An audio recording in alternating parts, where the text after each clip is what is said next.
Hello, I'm going to teach you some idioms and phrases today based on that all-important subject, money. As we say in the UK, money talks. This is the second in my series on idioms. So hit that bell and subscribe if you don't want to miss out on any of the next videos. So let's get started. First of all, why do we need idioms? Well, idioms exist in all languages and are an important part of everyone's vocabulary. They are used in formal and informal language, but are more common in spoken English. If you're thinking of taking an exam in English, the use of idioms shows a deeper understanding and control of the language, and therefore are great to use and will probably get you a higher mark as well. However, don't confuse idioms with slang, which is often very inappropriate in certain social situations. We use idioms to be amusing and funny, or to be different. Idioms put other people at ease, even in the most formal situations. And idioms express something which other words don't quite express. Plus, they often communicate more clearly and more visually.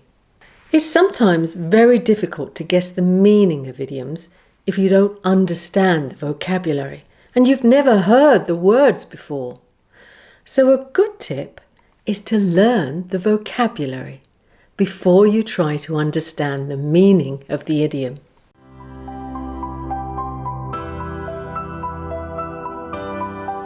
But how do you remember them? Well, one way is to understand the origin of an idiom, which can help you understand how it's used metaphorically, or in other words, with a more imaginative meaning.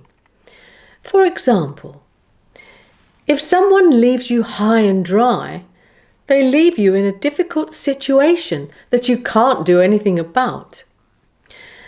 The idiom originally applied to ships, which were literally left high and dry when the tide went out. You can also think of money as if it is a liquid or food. So, throughout this video, I will be using extra phrases connecting money with these words to help you memorize them. But the best way, in my opinion, to remember idioms is to personalize them. Think of a story which is true for you and use it as an example of the idiom. So let's begin with an idiom where the words are easy to understand. Number 1, in the red. In the red.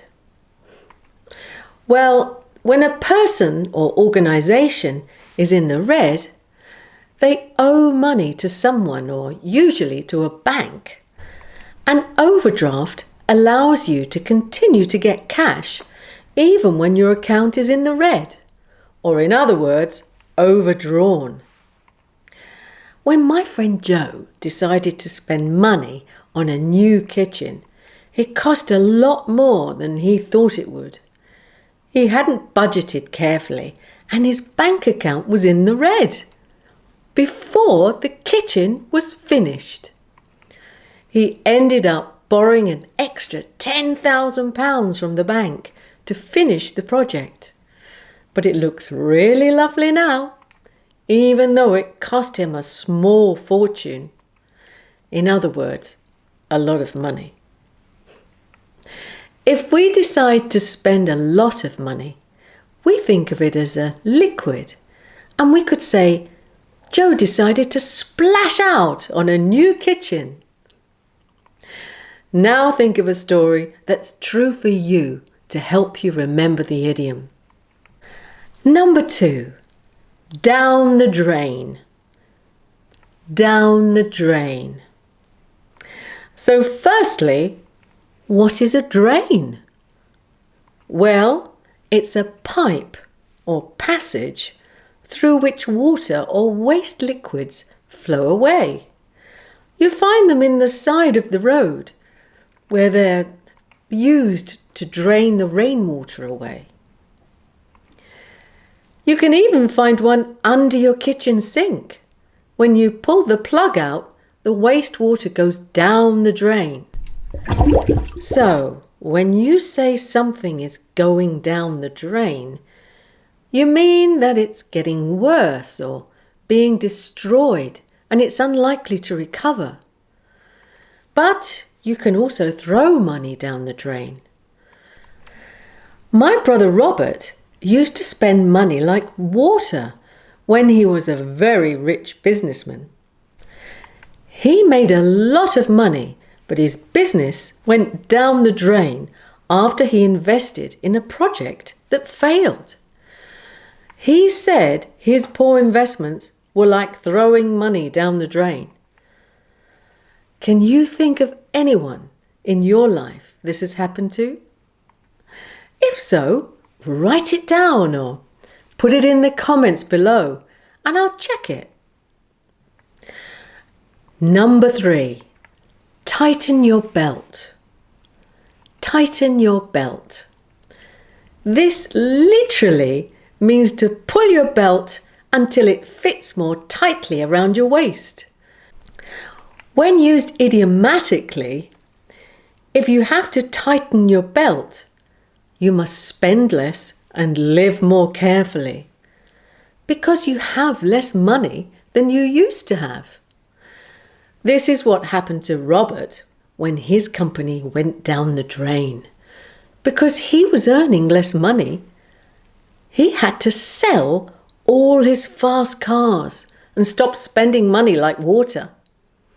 He had to tighten his belt. Have you ever had to tighten your belt? Maybe when you were on a diet. Yeah? Write it down.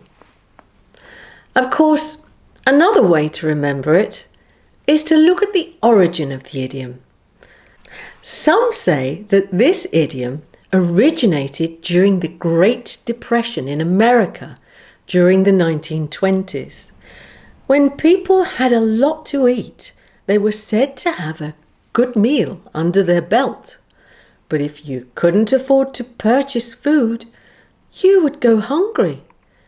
And you would then have to tighten your belt because your trousers were falling down due to the weight loss. Number 4, feel the pinch. Feel the pinch. The verb to pinch means when someone squeezes your skin between their thumb and finger so that it hurts you. Ooh, not very nice. And neither is to feel the pinch, metaphorically speaking. It means you don't have as much money as you used to have, and so you can't buy the things you would like to buy. At the moment, with the current pandemic sweeping the world, it's looking increasingly likely that many people will start to feel the pinch, as it looks like there will be a worldwide recession. Not good news. You could probably use this example to help you remember the idiom. Number 5, make ends meet. Make ends meet. If you find it difficult to make ends meet, you find it difficult to pay for the things you need in life because you have very little money. My friend Nicola, who's a student nurse, has to work night shifts in Lidl as a shelf stacker because her mortgage payments swallow most of her grant. She says she has to do this because although her husband works, it's a juggling act to make ends meet with her 2 children, a mortgage, and all the other expenses. Perhaps you have to do an extra job to make ends meet. Number 6, on a shoestring. on a shoestring. A shoestring is another word for a shoelace, which is used to tie your shoes with. Metaphorically speaking, if you do something on a shoestring, you do it using very little money. A friend of mine decided to open a tea room serving English breakfast teas and homemade scones. It was a fantastic idea. And the homemade scones and fresh cream and strawberry jam were out of this world. But the rent was so high, it took a large bite out of their income. And so they ended up running the business on a shoestring. They had to save money by laying off most of the staff, and consequently there weren't enough waiters, and customers complained about the length of time they had to wait before anyone took their order. Can you spot the expressions that I've used around food and water? Here's a list to help you. To splash out on something. Spend money like water. Her mortgage payments swallowed most of her grant. The rent took a large bite out of their income. Well, I hope this lesson has helped you.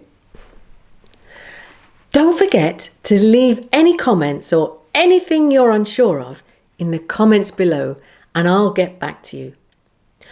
Oh, and don't forget to, yes, you guessed it, subscribe.